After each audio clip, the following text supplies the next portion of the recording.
შექმნილი ვითარება კრიტიკულია, ყველას გვესმის, რომ ძალიან მძიმე რეპრესიები დაიწყო რუსულმა რეჟიმმა, ამიტომ აუცილებლად პირდაპირ ეთერითაც საზოგადოებრივ მაუწყებლითაც ჩვენ უნდა ჩვენს მოქალაქეებს ყველგან გავაგონოთ ის რეალური მდგომარეობა, რაც ხდება ქვეყანაში.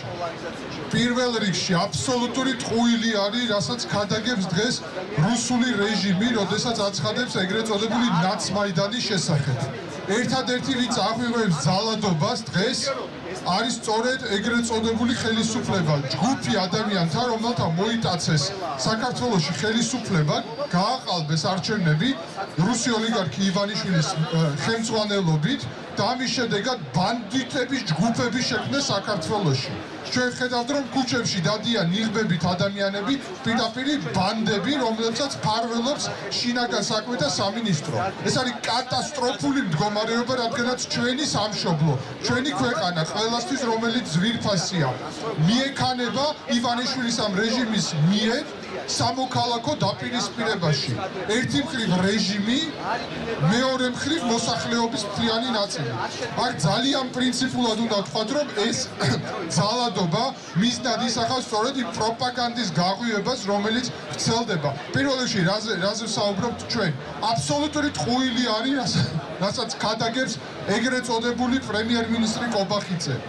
გამოდის ყოველდღიურად და ბრიფინგებს ატარებს და პირდაპირ ტყუილს ქადაგებს მთელ ქვეყნის მასშტაბით. საუბრობს 4,000 ადამიანზე, რომელიც დგას თავისუფლების მოედნიდან რესპუბლიკის მოედნამდე თურმე. მე მოგიწოდებთ ძვირფასო მოქალაქეებო, მომბრძანდით საღამოს 7 საათიდან მთელი რუსთაველის გამზირი მოინახულეთ და თვითონ დარწმუნდით, რაოდენ დიდი ტყუილი არის 3-4,000.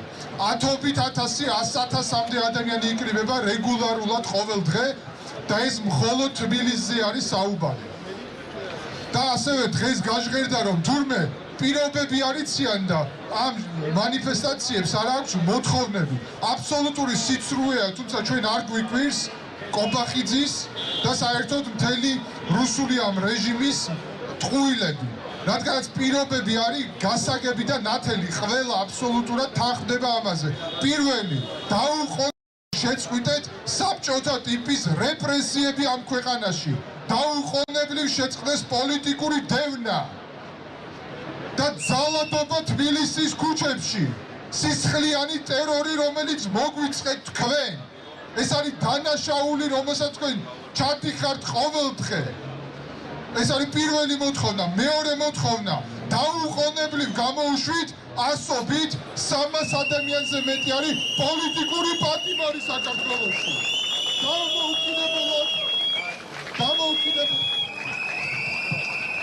დაუყოვნებლივ გამოუშვით ეს პიროვნებები, პოლიტიკური პატიმრები და მესამე, აუცილებელი საქართველოში უნდა გაიმართოს ახალი გამჭვირვალე სამართლიანი არჩევნები და ამისთვის საჭიროა, რომ სწორედ წარმართოთ ეს იურიდიული პროცესი. ანუ ჩვენ უნდა წავიდეთ არჩევნების გზით, რათა განვუხტოთ მდგომარეობა ქვეყანაში. არჩევნების, რომლის დროსაც სუსის, შინაგან საქმეთა სამინისტროს, ცესკოს და სხვა უწყებების, შესაბამისი უწყებების ხელმძღვანელები არ იქნებიან ქართული ოცნების მიერ დანიშნული პიროვნებები, არამედ იქნებიან ნეიტრალურები იმისთვის, რომ იყოს სამართლიანი არჩევნები ქვეყანაში. ეს გზა არის იმისთვის, რომ ჩვენ გადავარჩინოთ საქართველო უმძიმეს პოლიტიკურ, ეკონომიკურ და სამოქალაქო კრიზისს, რომელშიც შევდივართ ამ უკანონო გადაწყვეტილებების მიხედვით. მე მინდა კიდევ ერთხელ გავამახვილოთ ყურადღება მთავარ საკითხზე, რა მოხდა ჩვენს ქვეყანაში. სრულიად კანონმდებლობის დარღვევით, კონსტიტუციის დარღვევით, წინასაარჩევნო დაპირებებისგან 180 გრადუსის საპირისპირო მიმართულებით. ღირსებით ევროპისკენ ნაცვლად და თქვენ მინდა შეგახსენოთ, რომ საქართველოში სამთავრობო ეგრეთ წოდებული გეგმა დაამტკიცეთ, რომელსაც ქვია ღირსებით ევროპისკენ, თქვენ უკანონოდ გადაუხვიეთ ევროკავშირში ინტეგრაციის გზას. შესაბამისად, კონსტიტუციის დარღვევისთვის საქართველოს მოსახლეობის 80%-ზე მეტის ნების დარღვევის გამო თქვენივე წინასაარჩევნო განცხადებების გამო თქვენ აუცილებლად უნდა გადადგეთ ფორმალურად და წავიდეთ ახალ არჩევნებზე.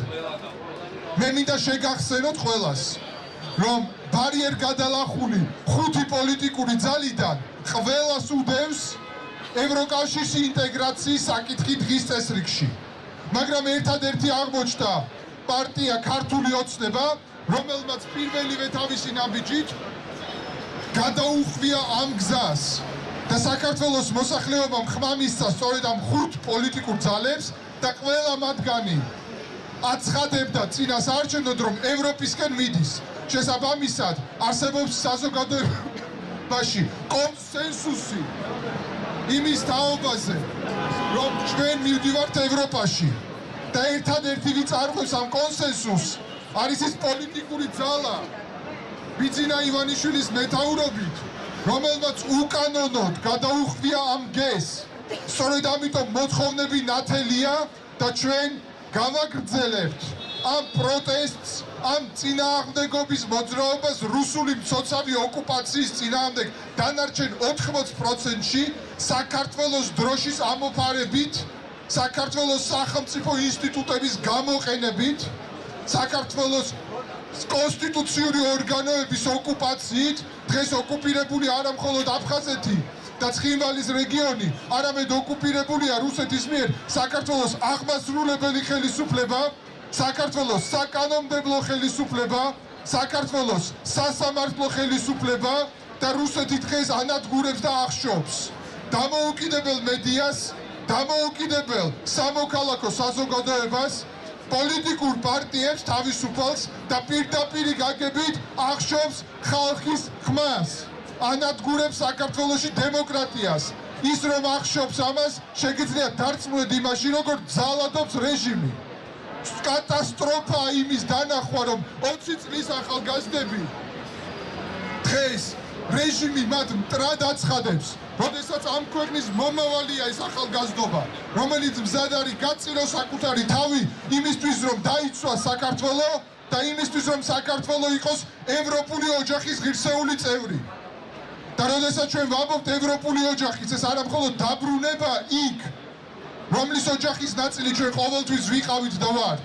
არამედ ეს ნიშნავს, რომ ჩვენი ქვეყანა უნდა იყოს მძლიერი, მდიდარი, თვითმყოფადი, ეკონომიკურად განვითარებული და დემოკრატიული.